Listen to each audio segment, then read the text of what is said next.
welcome. Do some flow yoga here this morning. Start seated. Now you can sit up on a blanket or on a block or whatever might be more comfortable. You can sit like by kneeling down and sitting on your heels, or you can sit cross-legged or half lotus, or hey, if your knees are up for it, a full lotus, whatever you prefer. We'll just take a few moments to settle, get present in the moment.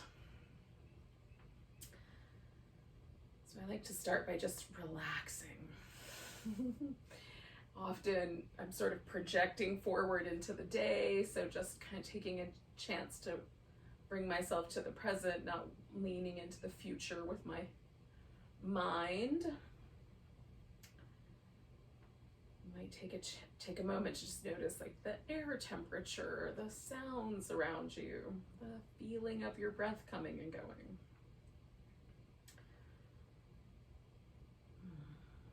And overall, the feeling of sort of settling into the body a little bit more deeply, a little more mindfully, a little more intentionally.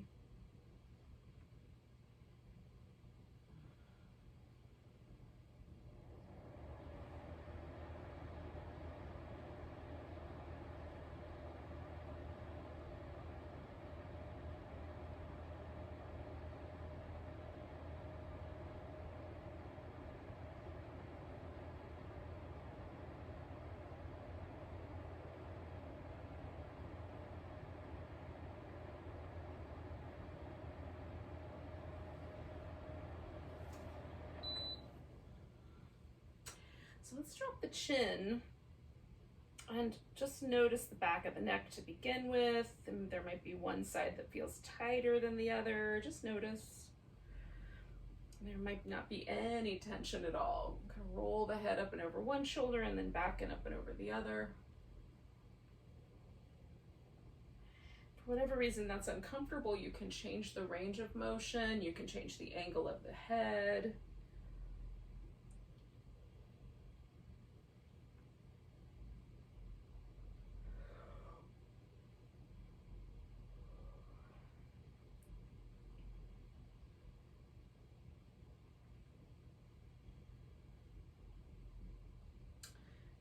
Do one more pattern here, and then let my head come back up to neutral. Work on some shoulder circles.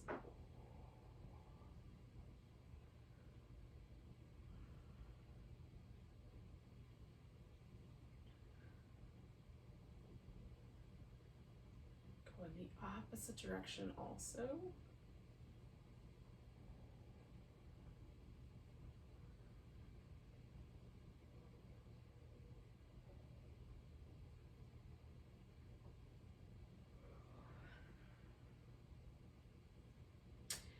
Lift my shoulders up and then let them fall. Lift them up. Oh, let them fall. Lift them up. Oh, let them fall. Oh, okay. Oh. Let's come up to all fours. We'll do a little bit of work on the pelvis and the spine. Oh. With just a tuck and tilt of the pelvis, kind of taking that then into maybe a larger movement in the upper back or as well. Maybe it just stays focused in moving the pelvis up into a tuck and down into a tilt.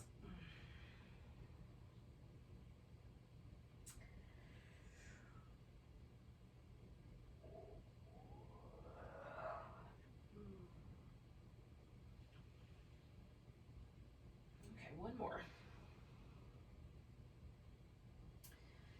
Now, I'm going to take my knees a little wider and sort of sit my hips back a little bit. Thread the right arm underneath the left arm. I just want to make sure there's not too much weight sort of pressing into my head. Now, your spare arm can go up and over your back. I use it to sort of push myself into the diagonal, so I'm pushing myself towards my right foot, sort of shifting my body weight to the right with my left arm. But that's a choice that I'm making. It's not the only choice. You can see what you like. Sometimes a little more twist feels nice. Sometimes a little more level feels nice.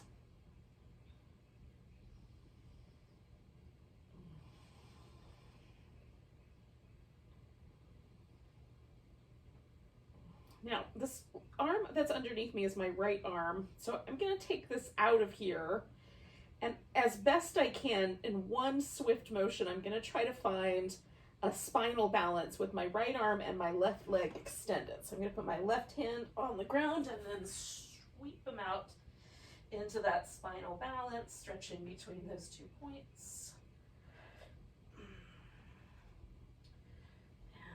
It back down. I'll do a few more rounds of cat, tuck and tilt.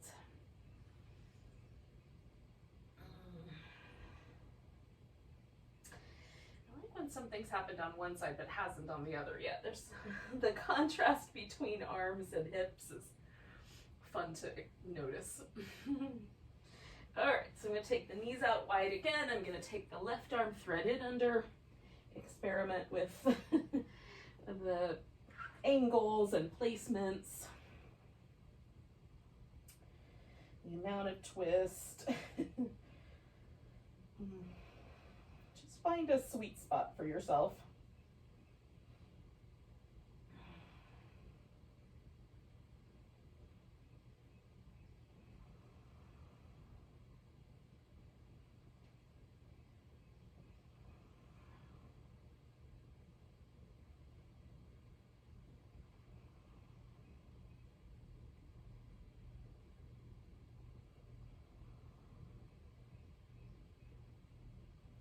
All right, one more breath, and then I'm going to turn it into that spinal balance on the other side.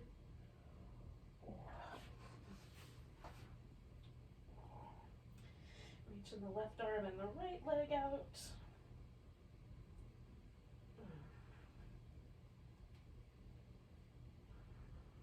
And then floating those down and coming back to just a few more rounds of the cat, tuck, and tilt.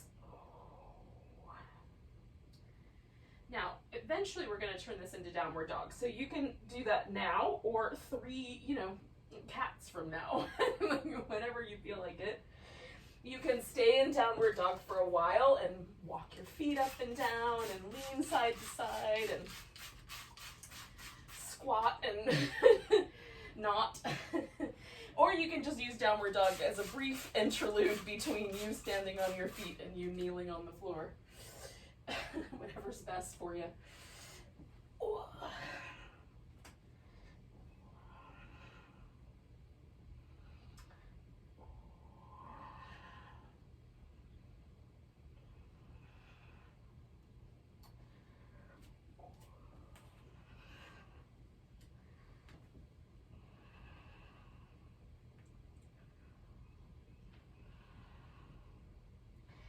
Now, once you get on your feet, you have the option of going immediately to a standing position. That might be the best, or spending a little time in a forward bend. I like a wide angle and then kind of a little side to side shifting of my weight. So into one leg, bending that knee, and the other leg stays straight. And then on the opposite side. But I'm a fan of this pose, and if it's not your jam, you don't have to do this one. There's other options available. Eventually, we will all meet up together somewhere. 3 breaths from now, 1 breath from now, in a mountain pose. All right. So once we've gotten the notion of a mountain pose, we'll see what it feels like. I like to try to eliminate anything that's sort of tugging on me. Sometimes that's close, sometimes it feels like my body weight is shifting to the toes or back into my heels or to the left or the right. So I'm trying to eliminate any of those possibilities, see if I can find perfectly centered. As best I can get given the circumstances of being human, but and just notice, right? Because often those little inclinations to lean into the toes are because like my calf muscles are tight today, or maybe my right hip feels a little tender, so I lean to the left. So just finding the truth of what is currently happening in my body. And mountain pose is a good pose for that because it's relatively blank slate. All right, so just 2 more breaths with that shape or whatever it is you're up to.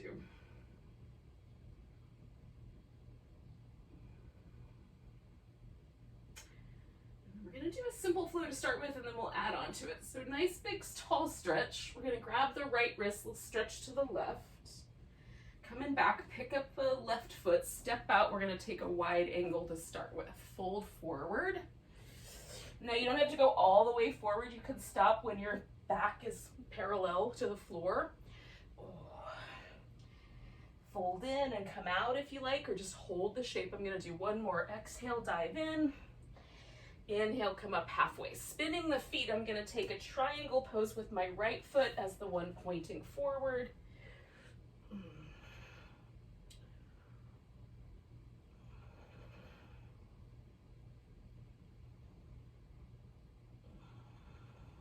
One more breath here. I'm gonna bend that knee, come around to the center, back to that wide angle, lift up halfway. Exhale, fold in. Inhale up halfway, exhale, fold in. One more time, inhaling up halfway, spinning around the other direction. Now my left foot is pointing forward toward the back of the mat now, and coming into triangle. If that didn't work out, like wherever your triangle lands is fine, just do both sides.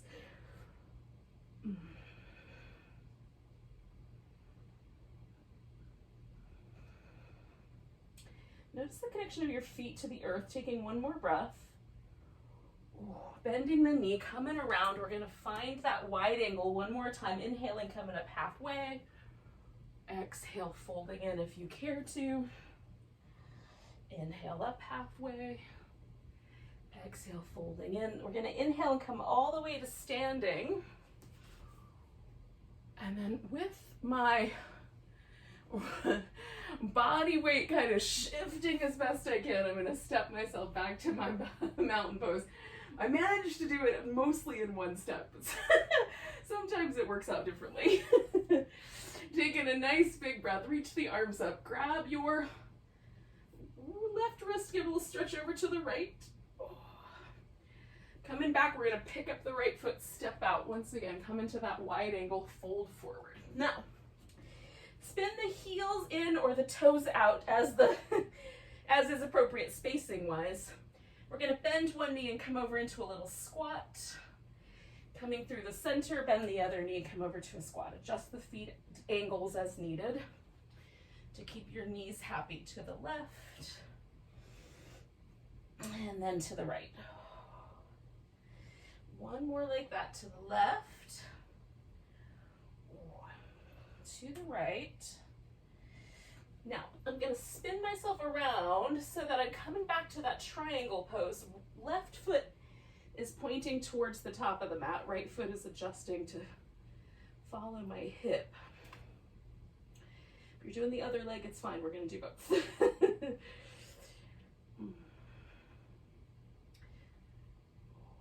Last breath here.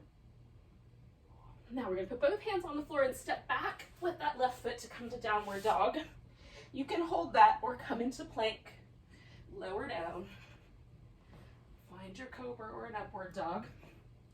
Back into down dog. We're gonna take that left foot back up, step it forward, find that wide angle again, heels in or toes out based on the spacing. Coming over to the right side, little squat.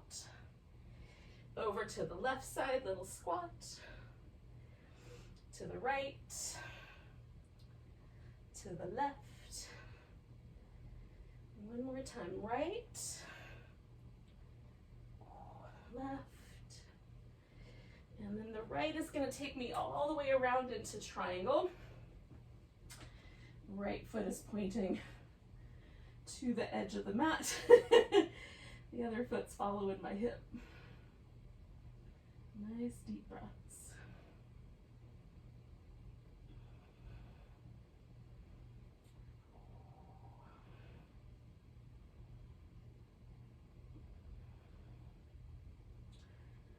All right, so we're gonna come back to the center. Wide angle forward bend, lifting up halfway. Exhale, folding in if you care to. Inhale all the way up. And then I'm gonna try to do this in one step. Stepping forward into mountain pose. Oh. And just noticing any differences between this mountain and the first. Nice big breath, arms reach up. Grabbing the right wrist, will stretch to the left. Oh. Coming back, we're gonna pick up this left foot and find a balancing pose that you appreciate. A dancer, an eagle, a tree, whatever you like.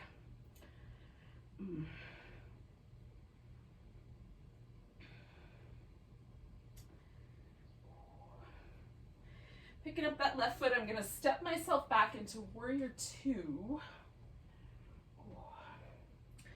Take a little reverse warrior and a side angle. A reverse warrior inhaling, a side angle on the exhale. One more of those. Hold for a breath, give it a nice stretch. And then we're gonna find our hands to the floor, step back with the right foot into down dog. Staying there or adding in the sun salutation.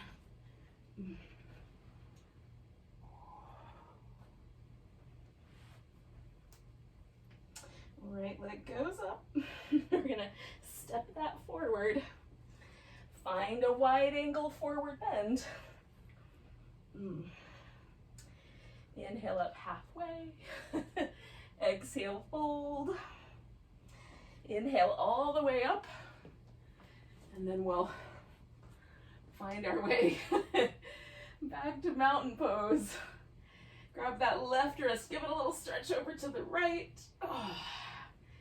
Find your balance pose on your left foot, whatever that might be.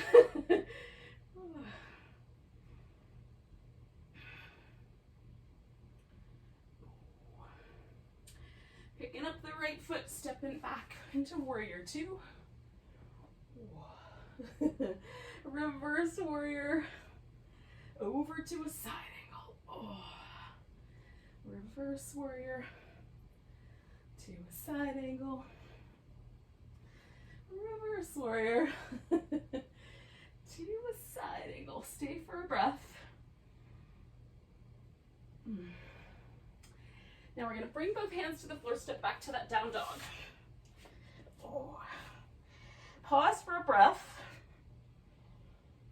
I'm going to come all the way forward and land on the belly.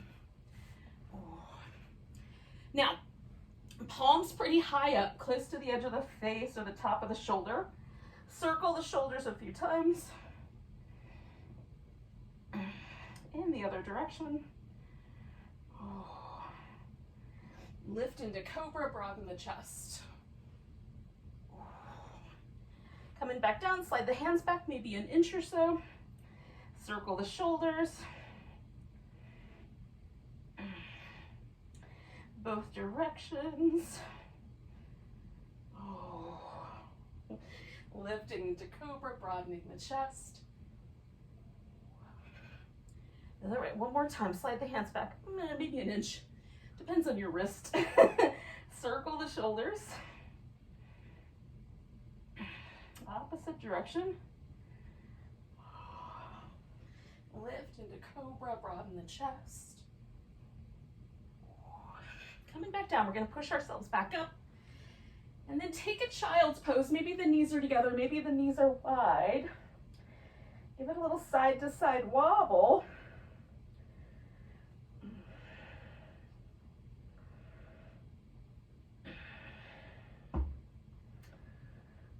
You can sink in just a little bit more, one more breath.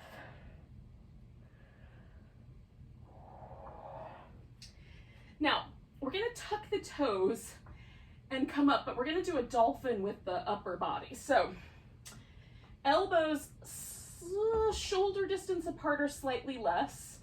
You can leave your palms flat on the floor if that doesn't bother the wrist to turn them like that. Or you can lace your fingers together and kind of tuck your bottom pinky in so it doesn't make your palms feel wobbly. You got like a two pinky ledge there to rest on. So either one of those is fine. We're gonna tuck in the toes and send the hips up. And then kind of surf forward and back a little, sort of. The only way I can figure this is called a dolphin is because dolphins kind of swim by moving their body in an undulation.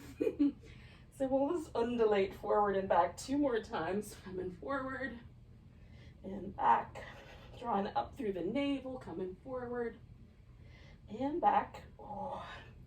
Coming back to the knees. One more time with a child's pose, maybe letting the arms rest differently.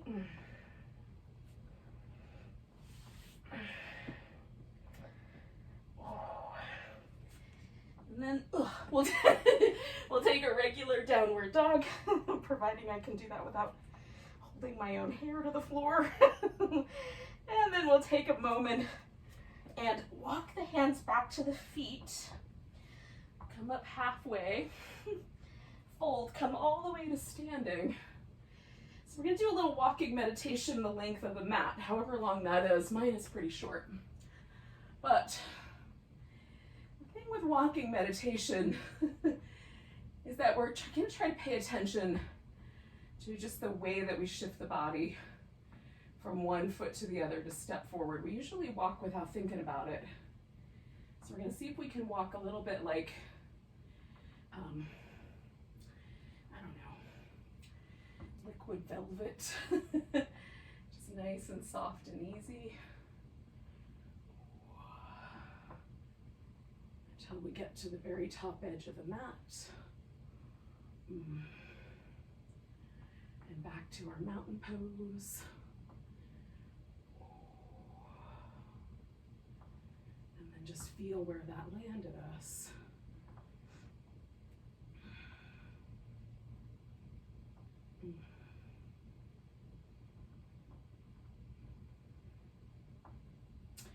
Nice big breath. Bring the arms up. We'll take a little baby back bend. We're going to bring ourselves to a chair pose.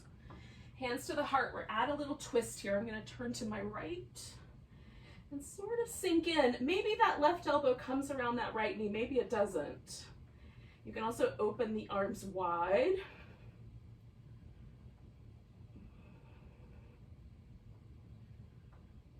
Coming back to the center. If you need to shake off the chair, shake it off. Otherwise, twist the opposite direction.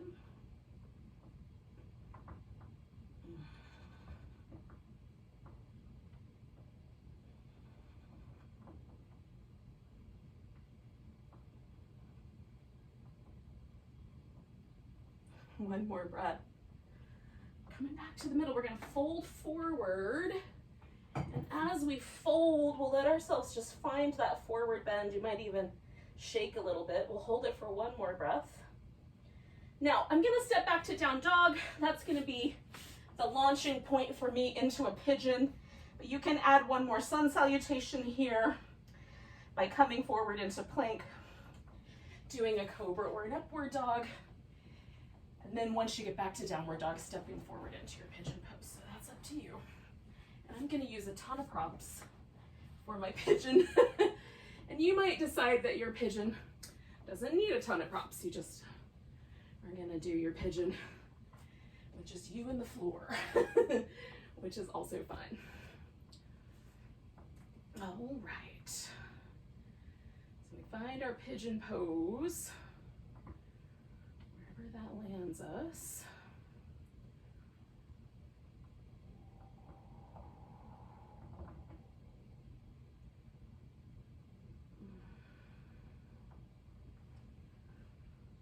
Maybe you decide, oh, I'm going to turn this pigeon upside down. That's fine. Or take it to a seated pose that's like a pigeon.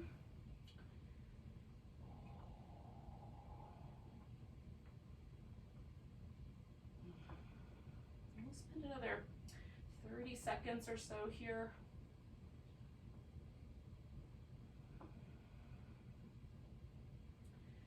trying to find the balance between a little bit of activity in my legs and hips and keeping the rest of my body relaxed.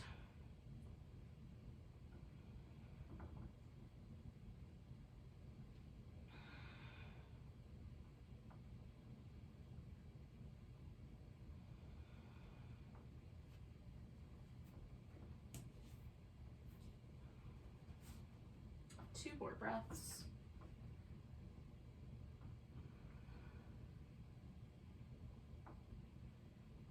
All right, so I'm gonna lean into my right hip and bring my left leg around. It's gonna turn into a seated twist.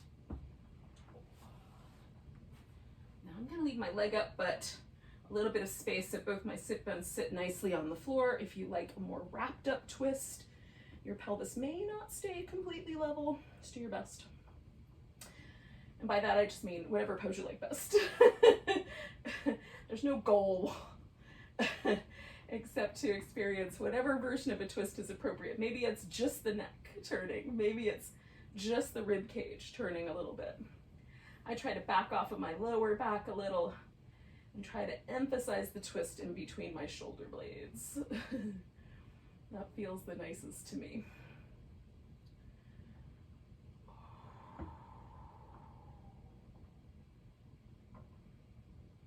About 3 more breaths here.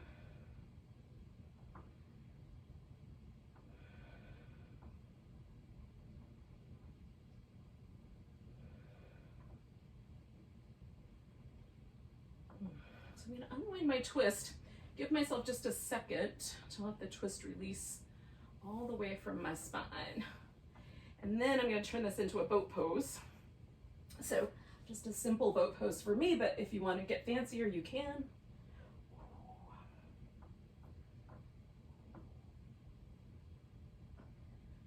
Now, one possibility is to cross the ankles, roll all the way over the legs, and kind of step back into Chaturanga Dandasana. I'm just gonna do that a little less gracefully and step back to down dog instead.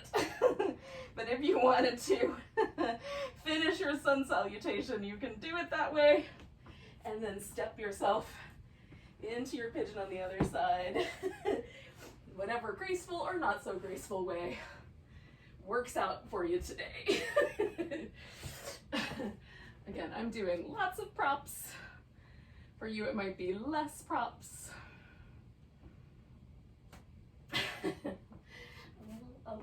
You can be super passive with this shape.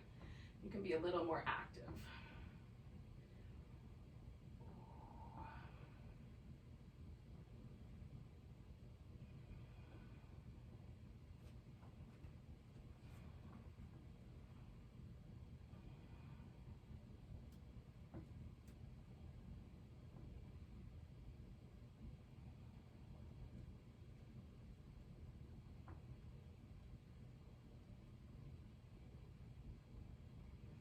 Stay for about another 30 seconds-ish.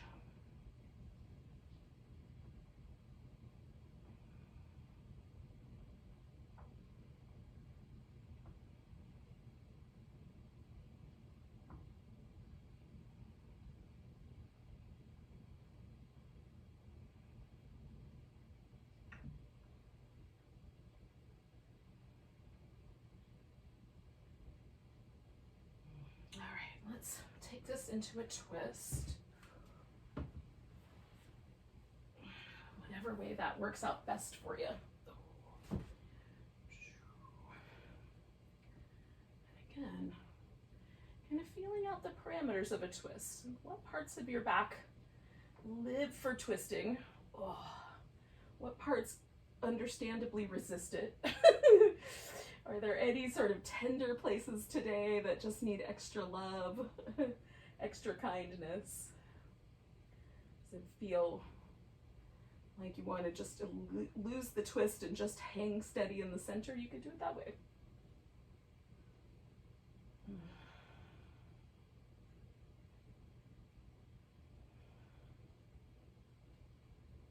We'll take about 3 more breaths.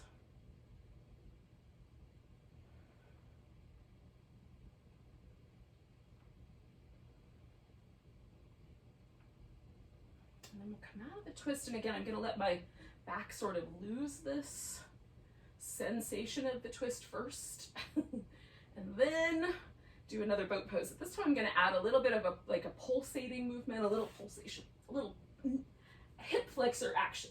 So I'm gonna pull the knees in tighter right from the hip. 10, 9, 8, 7, 6, 5, 4, 3, 2, 1.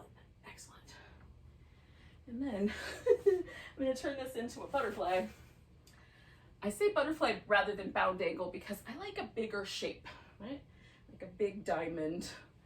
Not quite to the tortoise level of diamondness, but somewhere a little bit just shy of that. If you like the bound angle where you pull the feet in really tight, go for that shape. If you want, you can sit up. If you like, you can fold forward just with the pelvis, or you can let the back round over. So there's kind of layers of possibility. Which layers feel better to you?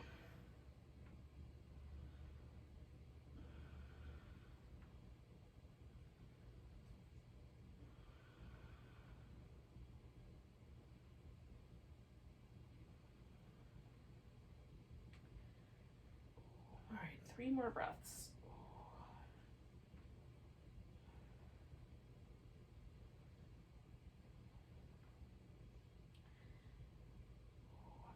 Nice big inhale.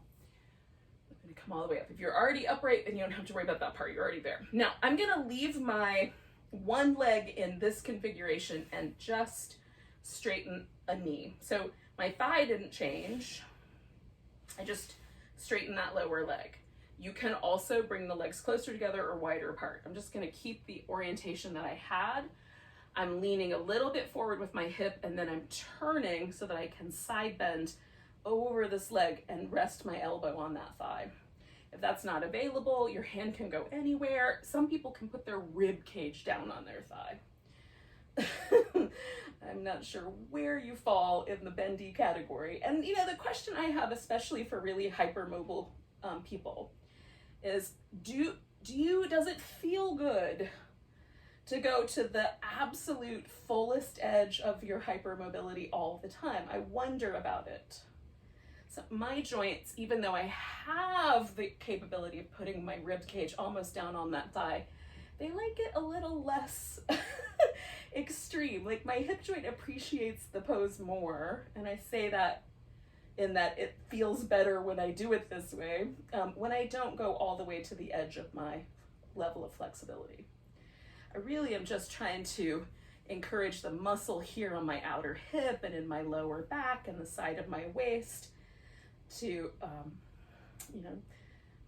lengthen out as best I can, giving that connective tissue that lives in that area just enough of a tug for it to encourage a hydrating effect rather than some sort of attempt to bring myself into a kind of circus performer level of hypermobility, contortionism, whatever the right word is. Okay, so I just bring that leg back. Now I'm back to this butterfly shape, which I'm gonna just do sitting straight up because now I've had one leg in a different position. I've done something different with my spine. I'm just gonna take a few breaths, kind of let that settle and notice the difference between the two hemispheres of my back, side of my waist on both sides, kind of how my hip socket feels about life. This is really pleasant. I think mostly because I did not make myself go all the way to the farthest degree of my mobility. It just always feels more pleasant if I'm a little bit less intense about it. Okay, so the other leg is straightened. I'm leaning forward a little bit. I'm gonna put my elbow on my thigh, and then I'm gonna stretch over into the side bend here. And again, as soon as I've achieved some sense of lengthening on this right side, I'm good, I'm there. I don't really need more. If you don't feel that, then sure, play with the angles. You might have to turn the ribs under or over. You might want to change the relationship of the arm. Maybe bring the arm around behind feels better, or rotate the arm in a little bit so you get a little more of that sort of access to your latissimus dorsi muscle. Oh. Stay for like 4 or 5 more breaths.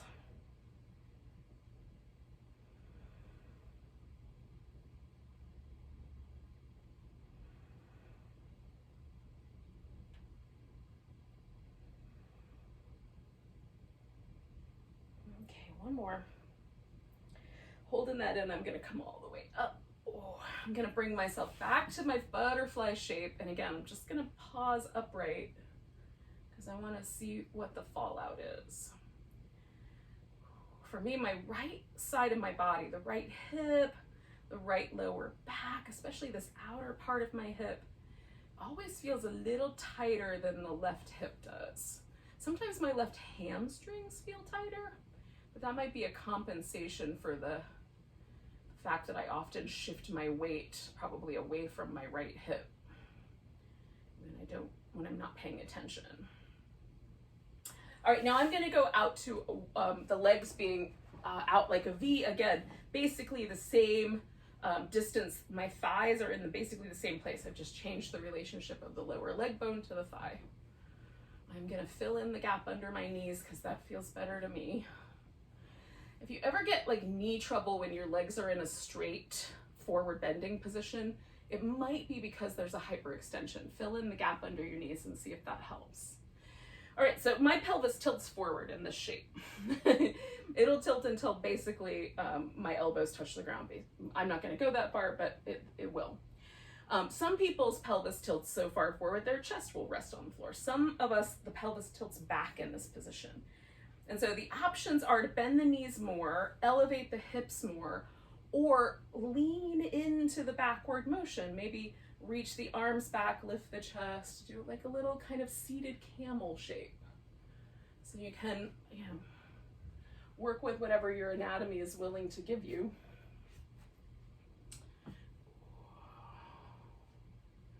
And then I'm going to stretch into my legs, spread my toes out, and kind of reach through the feet a little bit. I'm reaching like I'm pushing on the gas pedal, but the gas pedal's resisting me. So my foot's not really moving, but that's where the energy is, right there in that big toe mound.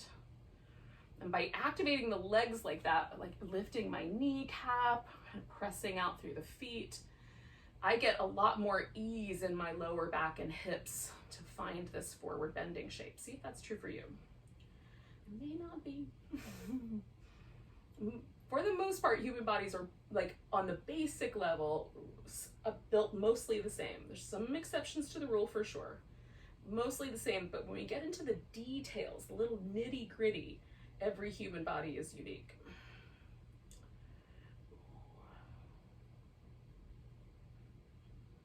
So we're going to take 3 more breaths.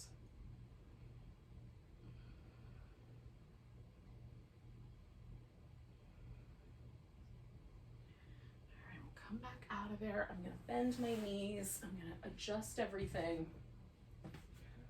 I'm gonna use a pillow under my legs for final relaxation. You could, if you want, you can have a pillow under your head, or you could do like your legs up on a chair or up a wall if you want to add on, or just change up the final relaxation so that it's more enjoyable for you. Now, before I get to that, where I stretch out and just relax, I'm gonna do a little bit of like a kind of happy baby, happy puppy. Oh. Sometimes I leave the feet on the floor. Sometimes I hold on to the ankles and just do a little rock. I'm a fan of both. So it really just depends on how sensitive things are in the hips and low back as to what you might enjoy most today.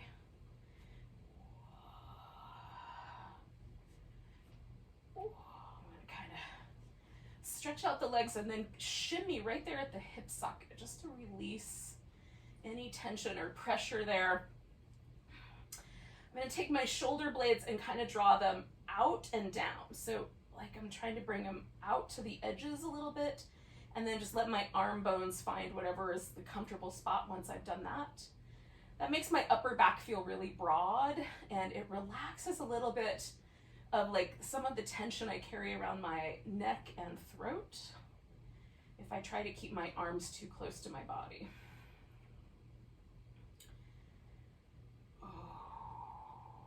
And let your whole body relax. The intention here is for us to sort of give ourselves a chance to allow the sympathetic nervous system, that part of our nervous system that stays vigilant, make sure that we're safe.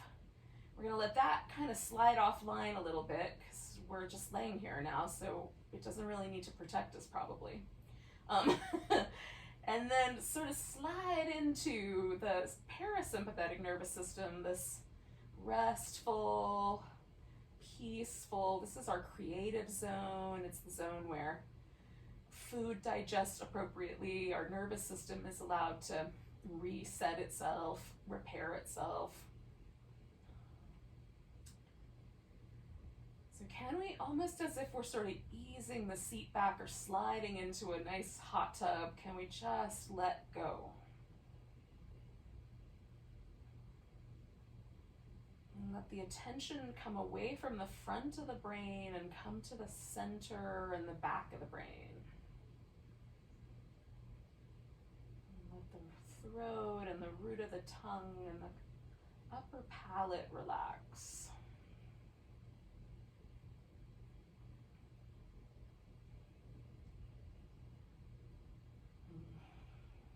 And let the whole body follow.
We're not going to move yet, but just notice your breath again.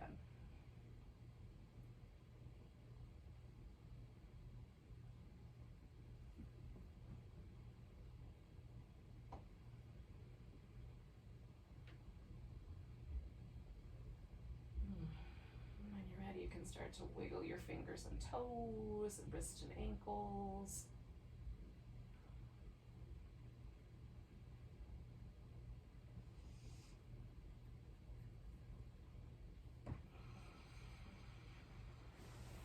Yourself a stretch. When you're ready, come to a seated position.